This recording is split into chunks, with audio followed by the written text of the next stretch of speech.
ఇందులో చెప్తే కాస్త వందల మంది వింటున్నారు, ఇక్కడ 10 మంది 20 మంది ఉన్నారు. యూట్యూబ్లో ఇదే సమాచారం ఎంతో మంది వింటున్నారు, ఎప్పటికీ వింటారు కూడా, ఏదో యంత్రం ఉన్నంత వరకు. ఎందుకంటే మనుషులకు సత్సంగానికే ఓపిక లేదు, తీరిక లేదు. ఇక అన్నిటికీ తీరిక ఉంటే ఓపిక ఉంది. ఇది ప్రపంచంలో నడుస్తున్న పద్ధతి. కాబట్టి మొట్టమొదలు నోరు మోసుకుంటే, అందుకే మనము రోజు మంత్రాలు చదువుతున్నాం, మంత్రాల్లో ఉన్నది అదే. నోరు మూసుకో అని ఫస్ట్ మంత్రం చెప్తుంది.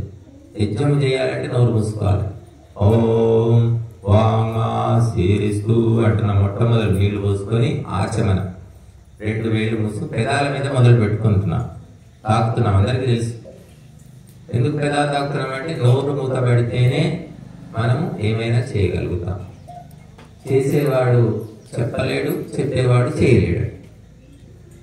కనుక నోరు మూసుకో అని చెప్తుంది మొదటి మంత్రం. పాఠం వినాలి అంటే పిల్లవాడు, అక్కడ ఎవరో మాట్లాడుతూనే ఉన్నారు ఆ పిల్లలు, ఆ పిల్లలు మాట్లాడుతుంది చెప్పి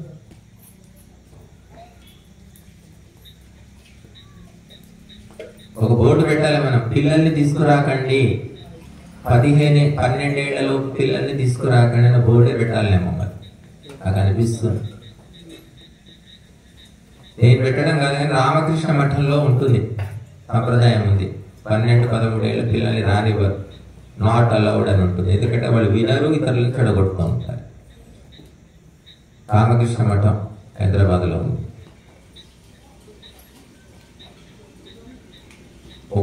పొద్దున 9 నుంచి సాయంత్రం 5 వరకు పాఠాలు చెప్తారు స్కూల్లో కదా మాస్టర్ గారు, నర్సారెడ్డి గారు. ఒక్కొక్క క్లాసు 45 నిమిషాలు ఉంటుందమ్మా. టీచరు నర్సారెడ్డి గారు, ఇంకెవరైనా ఉన్నారు ఇక్కడ టీచర్లు? టీచర్లకు తెలుస్తుంది విషయం. 45 నిమిషాల పాటు మీరు పిల్లల్ని ఏం చేస్తారండి? మీ ఇష్టం, మాట్లాడుకోండి, మాది మేము చెప్పుకుంటామంటారా? చెప్పండి. ఫస్ట్ చెప్పేది ఏంటి? నిశ్శబ్దం, నోరు మూసుకోండి అంటారు. ఓరాలు ఉతుకుతారు, లేకుంటే క్లాస్ నుంచి బయటికి పంపిస్తారు. తర్వాతనే వాళ్ళు పాఠం చెప్తారు. పిల్లలు అల్లరి చేసుకుంటుంటారు, వాళ్ళు చెప్పేది చెప్పుకుంటారు. ఎక్కడ ఉండదండి, ఇది కూడా పాఠమే. నాకు పని లేక, పొద్దుపోక, దిక్కు లేక చెప్పట్లేదు. ఇక్కడ తెలుసుకుందాము, నేర్చుకుందాము, పాల్గొందామనే ఉద్దేశం ఉంటే రావాలి, లేకపోతే ఆ ఇంట్లో ఉండొచ్చు, టీవీ చూసుకుంటూ, ఫోన్ చూసుకుంటూ. ఎంత ప్రశాంతత అంటే చీమ చిట్టుకుమంటే వినబడాలి. మొన్న మేము సంగారెడ్డిలో లక్షలు ఖర్చు పెట్టి యజ్ఞం చేశారు, వాళ్ళు నోరు మూసుకొని కూర్చున్నారు. ఇక్కడ ఎవరేం లక్షలు ఇవ్వలేదు, లక్షలు, 2.5 లక్షలు ఖర్చు అయినాయి. వీడియోస్ నేను చూసుకోండి. పొద్దున 4:15 గంటలు, సాయంత్రం 4:30 గంటలు కూర్చున్నారు. దంపతులే కాదు, వచ్చిన అందరూ కూడా. మధ్యలో గంట సేపు కరెంటు పోయింది, 300 మంది కూర్చున్నారు. అయినా కరెంటు పోయినా మేము మైకు లేకుండానే మాట్లాడాం, అందరూ విన్నారు, వినబడింది. మాట్లాడితే కదా వినడం.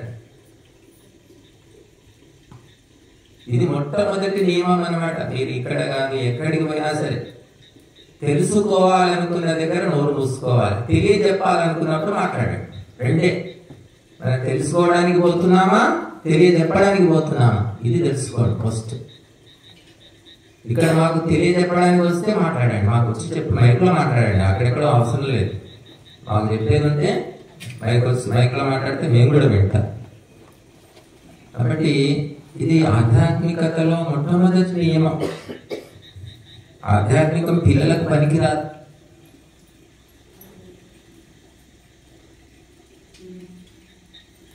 పది రోజులు మనం చేసాము, ఏం చేసాము, ఏం నేర్చుకున్నాము, ఏం సంస్కారం వచ్చింది అనేది ప్రధానమైనటువంటి. అగ్నిహోత్రం దగ్గర కూర్చోవడం ద్వారా సంస్కారం అనేది వస్తుందని శాస్త్రం చెబుతుంది. మరి ఎవరికి వస్తుంది? స్కూల్కి వెళ్తే బాగుపడతాడని అందరికీ తెలుసు. ఎంతమంది బాగుపడుతున్నారు? ఇది కూడా అంతే. అగ్నిహోత్రం దగ్గర వచ్చి కూర్చొని ఆహుతులు ఇవ్వగానే సంస్కారం రాదు, దానికి కూడా బేస్ ఉండాలి. తెల్లటి బట్టకే రంగు అంటుతుంది, మసి బట్టకు రంగు అంటదు. ఎవరికి అంటాలో సంస్కారం వాళ్ళకే అంటుతుంది, అందరికీ అంటితే బాగానే ఉండేది. మా గురువు గారు వందల మంది కాదు వేల మందికి సంస్కృతం బోధించారు. ఎన్నేళ్ళు? 25 ఏళ్ళు. ఒక్కొక్క క్యాంప్లో 100 మంది ఉండేవారట. నేను పోకముందు ఎప్పుడు నేను పుట్టక ముందు వచ్చి ఆయన పాఠం చెప్పేవాడు. 25 ఏళ్ళు 1000 మందికి చెప్తే ఎంతమంది నేర్చుకొని ఎంతమంది ఆధ్యాత్మికత వైపు వచ్చారంటే ఇక నేను ఒక్కటి మిగిలి. అది జల్లెడ బట్టి బట్టి భగవంతుడు ఎవరో ఒక్కరిని మిగిలిస్తాడు. అంత కఠినమన్నమాట. ఏదో కూర్చుంటారు, మైకు పట్టుకుంటారు, వాళ్ళు ఏదో చదివేస్తారు, చాలా తేలిక పని అనుకుంటున్నారు. ఇంతకంటే కఠినమైన పని లేదు. కోట్లు ఇదే తెలివి ఉపయోగిస్తే కోట్లు సంపాదించుకోవచ్చు. మేము తెలివి లేక కాదండి. ఆధ్యాత్మికత అంటే ఏదో ఆశ్రయం వేసుకొని కూర్చొని 9 స్వాములు 7 మంది ఉన్నారు. వాళ్ళు ఏమి చెప్పేది లేదు, చేసేది లేదు. హాయిగా ఏదో బొట్టు పెడతారు, నెత్తి చేయి పెడతారు, ఏదో తయారు పెడతారు, ఏదో నిమ్మకాయ ఇస్తారు, అయిపోయింది. అటువంటి వాళ్ళ దగ్గర 1000 మంది ఉన్నారు. 1వ తరగతిలో చాలా మంది పిల్లలు ఉంటారండి. ఎంఏకి వచ్చేసరికి తగ్గిపోతారు. పిహెచ్డీలో ఎంతమంది స్టూడెంట్స్ ఉంటారు? పిహెచ్డీ స్టూడెంట్స్ 3, 4, 5 ఉంటారు. పిహెచ్డీకి వచ్చేసరికి ఇలా తగ్గిపోతూ ఉంటారనమాట. చెత్త సరుకు ప్రపంచంలో చాలా ఉంది, అన్ని రంగాల్లో ఉంది. డాక్టర్ కాకపోయినా దొంగ సర్టిఫికెట్లు తెచ్చుకొని దొంగ డాక్టర్లు 7 మంది ఉన్నారు. చివరికి ఇన్స్పెక్టర్ కాకపోయినా ఫేక్ ఐడీలు సృష్టించుకొని ఇన్స్పెక్టర్లని చెప్పుకొని డబ్బులు వసూలు చేస్తున్నారు. ఎస్పీలు సిఐలు అని చెప్పుకొని అలాంటి దొంగ ఎస్పీ సిఐలను కూడా పట్టుకున్నారు ఎంతోమంది. ప్రతి రంగంలో ఉన్నారు. ఒక ఆధ్యాత్మికమనే కాదు. మరి ఆధ్యాత్మికం అనేది చాలా కష్టభూయిష్టము, ఇష్టమైన వాళ్ళకి కాదండి, మిగతా వాళ్ళకి. కనుక మనిషి ఆధ్యాత్మిక స్పృహ ఒక వెంట్రుకంత వచ్చినా బాగుపడతాడు జీవితం. వెంటనే సంపాదించుకో, ఏమైనా చేసుకో, కానీ ఒక వెంట్రుకంత జ్ఞానం ఉంటే కుటుంబం సుఖశాంతులతో ఉంటుంది. ఎక్కువ అవసరం లేదు. లంకంత కొంపకు లంకంత తాళం వేరు, ఒక పిడికెడంత తాళం వేస్తారు. అలాగా ఒక పిడికెడంత ధర్మాన్ని సంపాదించుకుంటే జీవితంలో చాలా సుఖంగా ఉండవచ్చు. మనం ఎప్పుడు నిరంతరము యజ్ఞాలు హోమాలు 24 గంటలు ఇదే చేయాల్సిన అవసరం కూడా లేదు. అసలు భగవంతుడు నీకు ఇష్టమైతే చేయమన్నట్టు, లేకుంటే లేదు. అది ఆ పిడికెడంతా శ్రద్ధాసక్తులతో చేయమన్నారు. శ్రద్ధ అనేది ముఖ్యమైనటువంటిది. శ్రద్ధ అంటే ఏంటి? మనస వాచ కర్మణ ఏకాగ్రతతో ఉండడము. మైండ్ ఆబ్సెంట్, బాడీ ప్రెజెంట్ ఉంటే దాన్ని శ్రద్ధ అన్నారు. అటువంటి శ్రద్ధతో చేసినటువంటి ధర్మ కార్యాలు ఎంతో ఫలాన్ని ఇస్తాయి. చరిత్రలో మనం ఎన్నో ఉదాహరణలు చెప్పుకున్నాం కూడా ఇంతకుముందు 10 రోజుల్లో. కాబట్టి శ్రద్ధాసక్తులు అనేవి సూక్ష్మమైనటువంటివి. ఒక మాస్టర్కే తెలుస్తుంది 50 మంది స్టూడెంట్లలో పనికొచ్చే స్టూడెంట్ ఎవడు, పాస్ అయ్యే స్టూడెంట్ ఎవరు, అల్లరి చేసేవాడు ఎవడు, బుద్ధిమంతుడు ఎవడు. 50 మంది కానీ 100 మంది ఉన్నా గ్రహించగలుగుతాడు. తల్లి గ్రహించలేదు, తండ్రి గ్రహించలేదు. ప్రతి తల్లికి ప్రతి తండ్రికి నా కొడుకు బుద్ధిమంతుడు, నా కొడుకు దేవుడు, నా కొడుకు అమాయకుడు. ఎవరైనా అడగండి, మా పిల్లలు చాలా మంచి పిల్లలండి, ఎవరు తిరుగు. అదే పిల్లలకు పాఠాలు చెప్తే అధ్యాపకులు అడగండి, వాళ్ళ లక్షణాలు ఏంటని చెప్పేస్తారు. వాళ్ళు స్కూల్కి పోండి, మీ పిల్లల గురించి మీ టీచర్లను అడగండి, అప్పుడు చెప్తారు వాళ్ళు ఎంత బుద్ధిమంతులు అనేది. కాబట్టి తల్లిదండ్రులు మోహంతోటి మాయతోటి ఆ పిల్లల్ని చెడగొడుతున్నారు. మంచివాడండి, ఎవరయ్యా, ఎందుకు మా పిల్లవాడిని ఎందుకు కొడుతున్నారు, ఎందుకు తిడుతున్నారు? మంచివాళ్ళు, చాలా మంచివాడు అంటారు. సర్టిఫికేట్ వాళ్ళు ఇచ్చుకుంటారు. మా కంపెనీలో తయారైన ప్రొడక్ట్ మంచిదే అని చెప్పుకోవడం. అంతమంది మెచ్చుకోవాలి మనల్ని. అందుకే కొంతమంది తల్లిదండ్రులు ఉంటారు, స్కూల్కి వచ్చి మరీ చెప్తారు, మా పిల్లాడిని బాగా కొట్టండి, బాగా కొట్టండి. ఎందుకు కొడతారు? కొట్టామని చెప్పగానే కొడతారు. కొంతమంది పిచ్చి తల్లిదండ్రులు ఉంటారు, పిల్లల్ని కొట్టండి కొట్టండి, వాడిని ఏమైనా చేయండి, మీ ఇష్టమండి అంటారు. ఏమైనా ఎందుకు చేస్తారు? అసలు అల్లరి చేస్తే కొడతారు ఎవరైనా. కానీ తల్లిదండ్రులు అటువంటి పిచ్చి తల్లిదండ్రులు కూడా ఉన్నారు. ఈ ప్రపంచం అంతా చిత్ర విచిత్రమైనటువంటి తత్వాలు ఉన్నాయి. ఈ ప్రపంచాన్ని ఎవరు ధరిస్తారు, ఎవరు బాగు చేస్తారు అంటే దేవుడికి కూడా చేత కాదట. దేవుడు కూడా చేతులు ఎత్తేసి హాయిగా ఆయన ఆనందంలో ఆయన ఉన్నాడు. కాబట్టి మనం ఏం చేస్తాం? మనం ఇంత జీవులం. కాబట్టి మనల్ని మనం బాగు చేసుకోవడానికి ఇదంతా చేయడం ఎందుకంటే ఆత్మోద్ధరణము. ఉద్ధరేదాత్మనాత్మానం నాత్మానమవసాదయే ఆత్మైవ హ్యాత్మనో బంధుః ఆత్మైవ రిపురాత్మనః. నీ ఆత్మను ధరించుకుంటే, నిన్ను నువ్వు బాగు చేసుకుంటే నీకు నీవే మిత్రుడివి. నీ మనసు అశుద్ధంగా అపవిత్రంగా ఉంటే నీకు నీవే శత్రువు. నిన్నెవరు బాగు చేయలేరు, నిన్నెవరు చూడగొట్టలేరు అని చెప్తుంది భగవద్గీత కూడా. ఇంకా నన్ను ఎవరో చెడగొట్టారు, వాడి స్నేహంతో చేసి మా అబ్బాయి చెడిపోయాడు అంటారు కొంతమంది. వీడి దగ్గర ఆ చెడిపోయే లక్షణం ఉంటేనే చెడిపోతాడు, లేకుంటే ఎందుకు చెడిపోతారు? మద్యపానం బార్ షాప్ పెట్టుకొని తాగని వాళ్ళు బోలెడు మంది ఉన్నారండి. బార్ షాప్ నడుపుతాడు, మన దగ్గర వైన్స్ భాస్కరే ఉన్నాడు కదా, ఆయన తాగడు. స్వీట్ షాప్ పెట్టుకుని స్వీట్ అమ్ముతారు తప్ప స్వీట్ తినరు. మీరు అడగండి పోయి అక్కడ స్వీట్ షాప్ లో, వాళ్ళకి అసలు మొహం ఎత్తిపోయి ఉంటుంది, తినదే తినరు వాళ్ళు. అట్లా మరి ఉంటారు. కాబట్టి ఎవరిని వారే ఉద్ధరించుకోవాలి. మిమ్మల్ని మేము బాగు చేస్తాం, మేము గ్యారంటీ ఇస్తాం అని మేము చెప్పలేమండి. ఎవరు దేవుడే చెప్పలేదు, మేము ఎక్కడ చెప్తాం? కొంతమంది వస్తారు, ఏమండి మాకు పిల్లలు లేరండి, మాకు పెళ్లి కాలేదండి, మాకు మగ పిల్లలు పుట్టలేదండి, మీరు గ్యారంటీ ఇస్తారా? మా యజ్ఞం చేసుకుందామా, ఈ శాస్త్రాల్లో చెప్పింది చేసుకోండి, చేసుకుంటే అవుతుంది. అవుతుందా? తప్పకుండా అవుతుందా? గ్యారంటీ ఉందా? నువ్వు పెట్టే బోర్డు 5,000 10,000 గ్యారంటీ అంటే ఇస్తాం, అది కూడా గ్యారంటీ ఇస్తాం. 10,000 5,000 దగ్గరకు వచ్చేసరికి గ్యారంటీలు అడుగుతున్నారు. హాస్పిటల్ పోయి లక్షలు గుమ్మరిస్తున్నారు పిచ్చి కుక్కల్లాగా. అక్కడేం గ్యారంటీలు అడగరు, వాడే బెదిరిస్తాడు మిమ్మల్ని. ఇష్టం ఉండి చేసుకోండి, లేకుంటే లేదు. బతికే అవకాశాలు 5% ఉన్నాయి, 10% ఉన్నాయి అంటాడు. ఇక మనకు దొరద పెట్టి పిచ్చి పెట్టి మోహంతో ఉన్న ఆస్తులు అమ్ముకొని వాడికి ఆపరేషన్ అంటే వాడు చచ్చుకుంటాడు. మా చేతిలో ఏం లేదమ్మా, మేము చేసే ప్రయత్నం చేసినాము అంటాడు. కాబట్టి గురువుల దగ్గరకు వచ్చేసరికి మాత్రం గ్యారంటీ ఉందా, అవుతుందా, కుదురుతుందా, ఇప్పటికిప్పుడు ఏమైనా చేస్తారా, మహిమ చూపిస్తారా అని వస్తారు. పనికి మళ్ళీ బ్యాచ్ బోలెడు మంది ఉన్నారు ఇట్లా చెత్త మనుషులు. ఇంకా సత్యము ధర్మము న్యాయం అంటే చెలగటం అయిపోయింది. లక్షలు కుమరిస్తున్నారు హాస్పిటల్లో, అక్కడ ఏ ప్రశ్న ఉండదు, గొర్రెలాగా. ఇక్కడికి వచ్చేసరికి మాత్రం అడుగుతుంటారు. బోలెడు విన్నాం ఇలా, తల పాడైపోతుంది. అందుకే నేను ఒకటి చెప్తున్నా, గ్యారంటీ ఇస్తాం. మేము 1,00,000 రూపాయలు ఖర్చు పెట్టు గ్యారంటీ ఇస్తాం, సంతానం అవుతుంది. కాలేదనుకో ఆ 1,00,000 రూపాయలు మేము వాపస్ ఇస్తాం, బాండ్ పేపర్ తెచ్చుకో. 1,00,000 రూపాయలు వాపస్ ఇస్తాము, సంతానం అయితే 5 లక్షలు నువ్వు ఇవ్వాలి. ఇస్తావా? ఇస్తావా? చచ్చిన ఇవ్వడు వాడు. 5 లక్షలు కాదు, 1,00,000 కూడా ఇవ్వడు.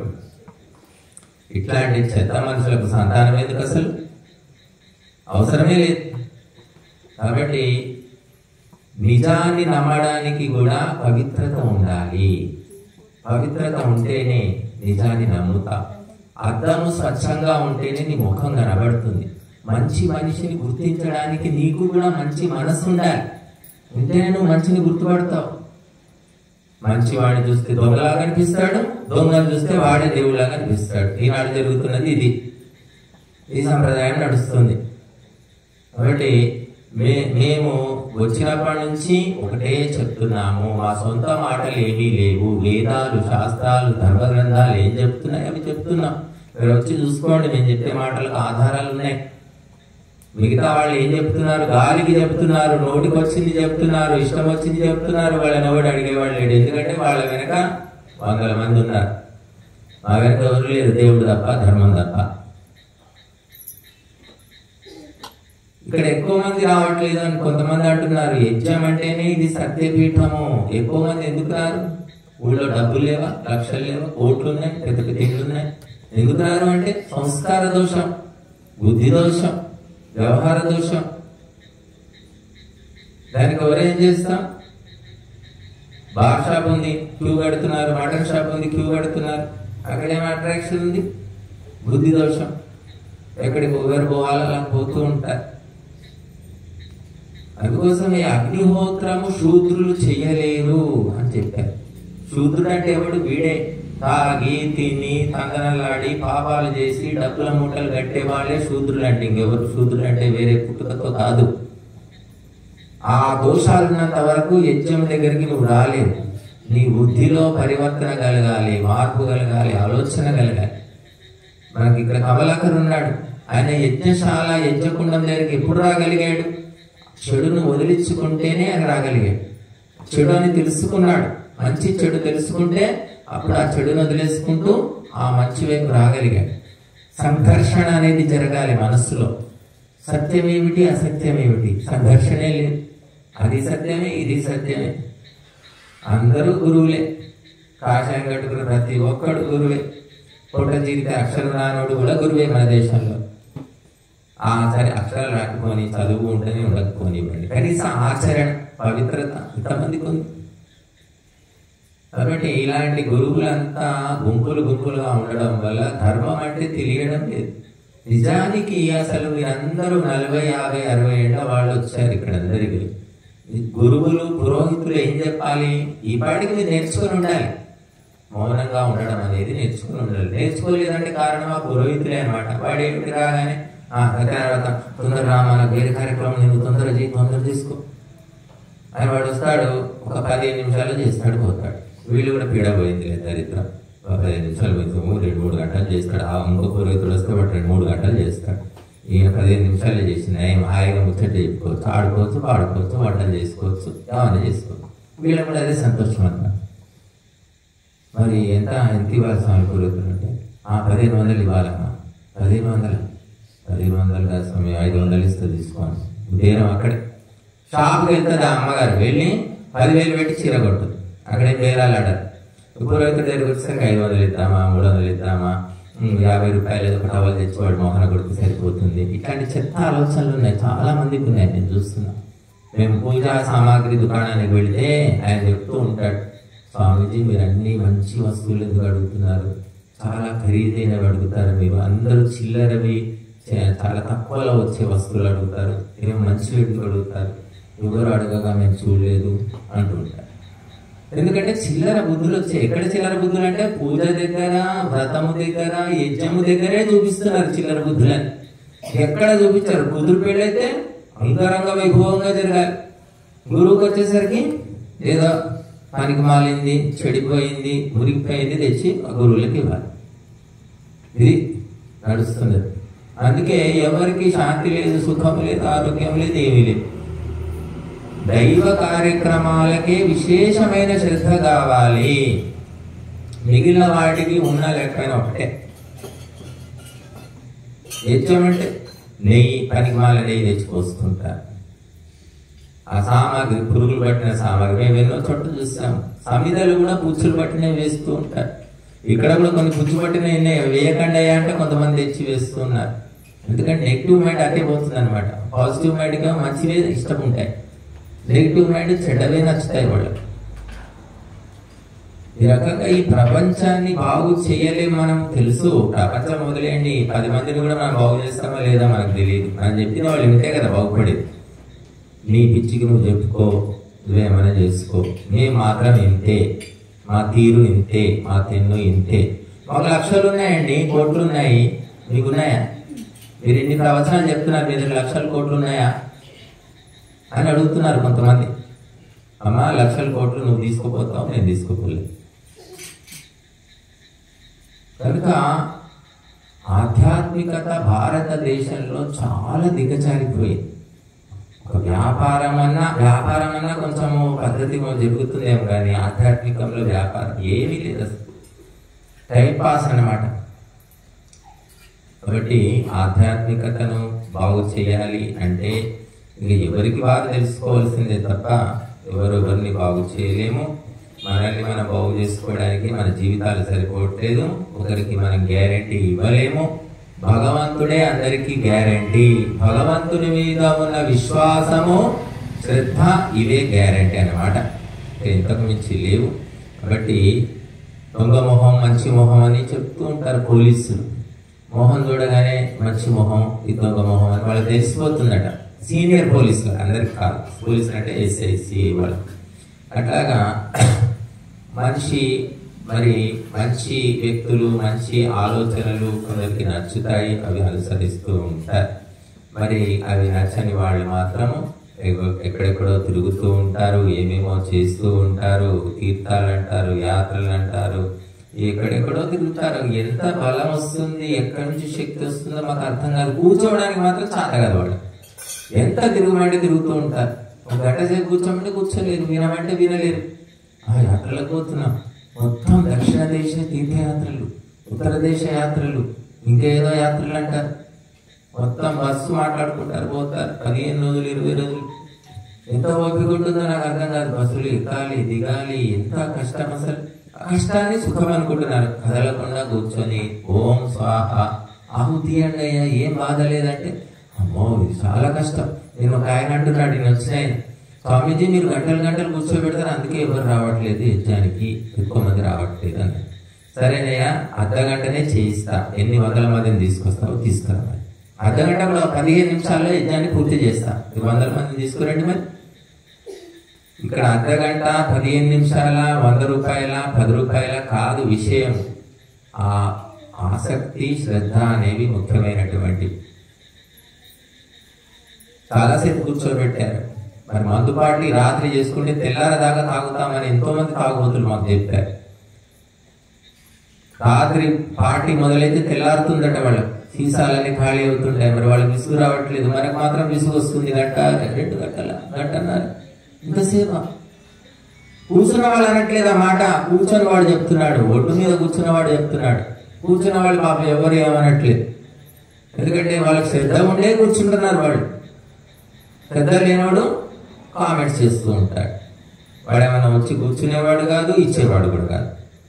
కాబట్టి లోకంలో రకరకాలు ఉంటారు. కాబట్టి మనము మన ఆత్మకు తెలుస్తుందట ధర్మం ఏమిటి, అధర్మం ఏమిటి. ఎవ్వరు అవసరం లేదు, ఏ శాస్త్రం కూడా అవసరం లేదట. శృతి స్మృతి సదాచార స్వస్య చ ప్రియమాత్మనః ఏతత్ చతుర్విధం ప్రాహు సాక్షాత్ ధర్మస్య లక్షణం అని చెప్పారు. కనుక వేదము చెప్పినటువంటిది, వేదాలు చదివిన మహర్షులు చెప్పినటువంటిది, అలాగే సదాచారము, అలాగే నీ ఆత్మకు ప్రియమైనది, ఈ 4 ధర్మం యొక్క లక్షణాలను చెప్పారు. కాబట్టి ఇది సత్యమా, ఇది అసత్యమా, ఇది ధర్మమా అధర్మమా ఏమిటంటే నీ ఆత్మను బట్టి తెలుసుకో అని చెప్పారు. ప్రతి ఆత్మ నువ్వు శుద్ధంగా ఉంటే నీకు తెలిసిపోతుంది, నువ్వు అశుద్ధంగా ఉంటే నువ్వు తెలుసుకోలేవు. నీకు ఎన్ని సాక్ష్యాలు చూపించినా నువ్వు తెలుసుకోలేవు. శుద్ధమైన మనస్సు ఉంటే తెలిసిపోతుంది, అబద్ధము అనేది సహజంగా తెలిసిపోతుంది. కాబట్టి ఆ శుద్ధమైన మనస్సు అనేది మన యొక్క కర్మలను బట్టి, సంస్కారాలను బట్టి ఉంటుంది. కాబట్టి మనము అందుకోసమే కొద్దిగా ఈ జన్మలో కొంచెం ధర్మాన్ని జమ చేసుకో, వచ్చే జన్మలో ఇంకొంచెం జమ చేసుకో, ఒక్కసారి నువ్వు చేసుకోలేవు అని వేదాలు చెప్తున్నాయి మనకు. శనై సంచునియా వల్మీకనువ పుత్తికాహ. ఆ చెదపురుగు మట్టిని కొంచెం జమ చేసి పుట్టగట్టినట్టుగా కొద్దిగా ధర్మాన్ని జమ చేసుకో. ఒక్క రోజులో ధార్మికుడు కాలేవు, ఒక్క రోజులో మోక్షం రాదు అని చెప్తున్నాయి ధర్మ గ్రంథాలు. కాబట్టి మన ఓపిక కొద్దీ ఎంతో కొంత మెల్లిమెల్లిగా చేసుకుంటూ మనము ధర్మ మార్గాల్లో నడవాలి. కాబట్టి ఇక్కడ చాలా మంది రోజు వచ్చినటువంటి భక్తులు ఉన్నారు, అలాగే హోమంలో కూడా రోజు కూర్చుంటున్నటువంటి వాళ్ళు ఉన్నారు, ఎక్కడి నుంచో వచ్చినటువంటి వాళ్ళు కూడా ఉన్నారు. అవి శ్రద్ధాసక్తులు అన్నది సూక్ష్మమైనటువంటివి, అందరికీ సాధ్యం కాదు. కాబట్టి ధార్మిక కార్యక్రమాల్లో మరి దీక్షితులుగా అందులో పాల్గొనడం అంటే అందరికీ సాధ్యం కాదు, ఎవరో కొందరికి మాత్రమే సాధ్యము.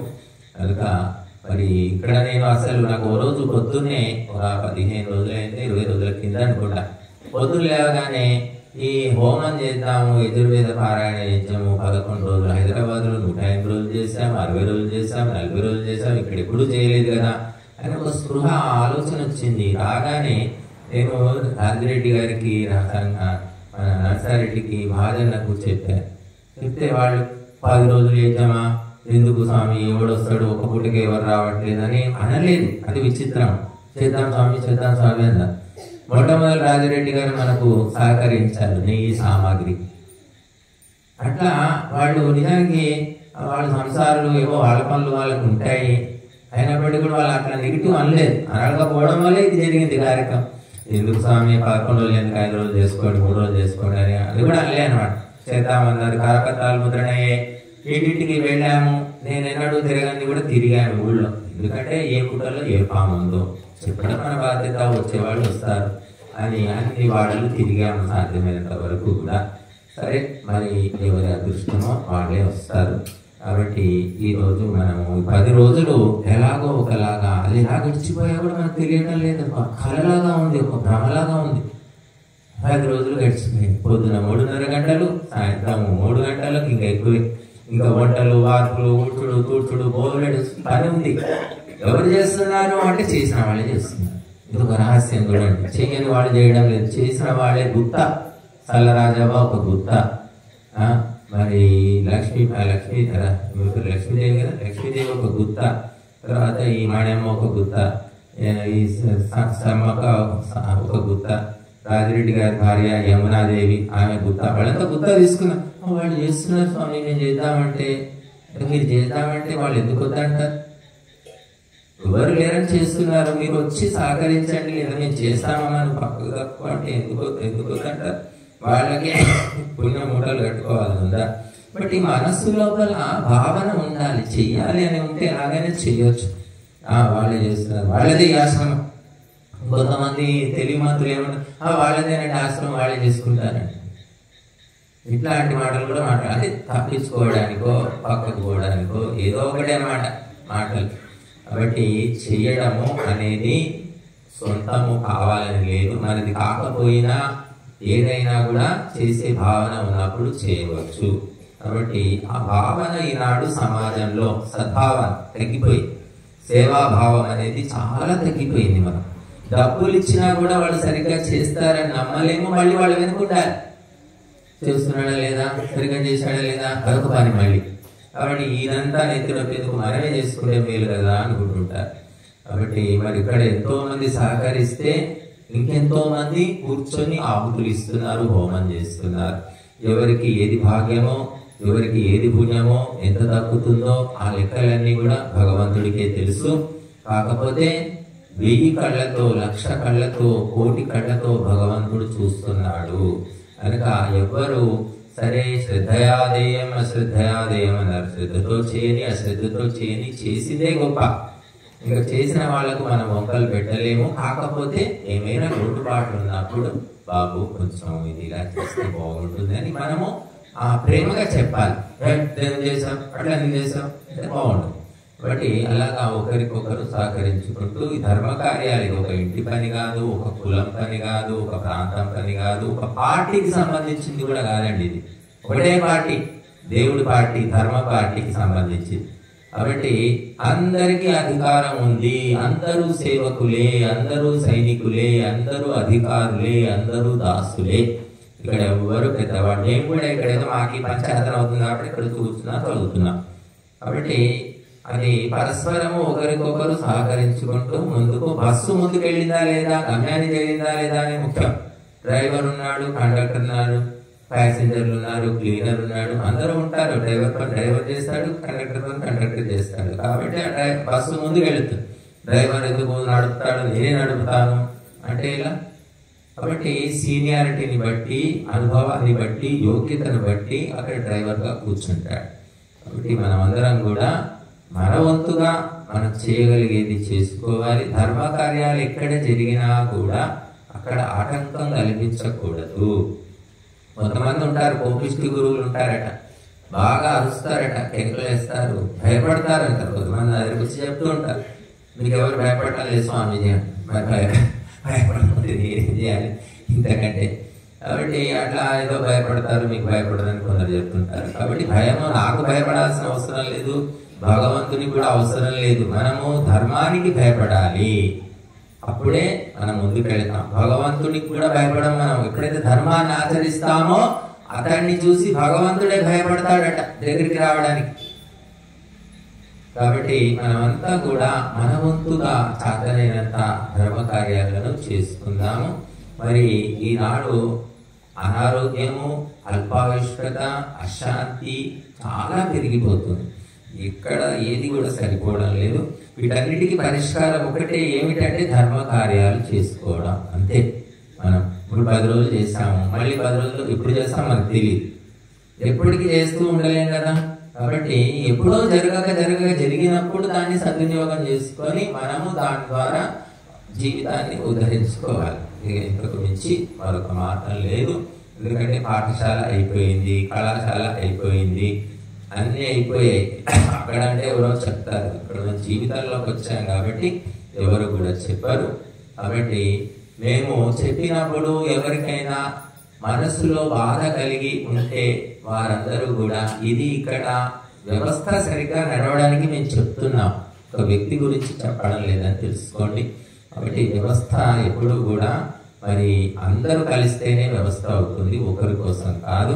కాబట్టి ఇక్కడ కార్యక్రమం 10 రోజులు జరిగిందంటే దాని వెనుక ఎంతో శ్రమ ఉంది, తపస్సు ఉంది, వ్యవహారం ఉంది, రకరకాలైనటువంటి కారణాలు ఉన్నాయి. రకరకాల వ్యక్తులు ప్రత్యక్షంగా పరోక్షంగా అందరూ పనిచేశారు.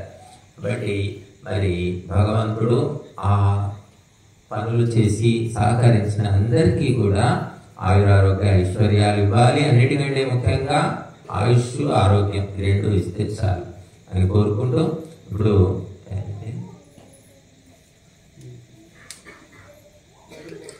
7 బాగైంది. మరి 7:30కు ముగిద్దాము. ఒక 15 నిమిషాల పాటు స్వామీజీ చెప్తారు. అవి ఆపేనా?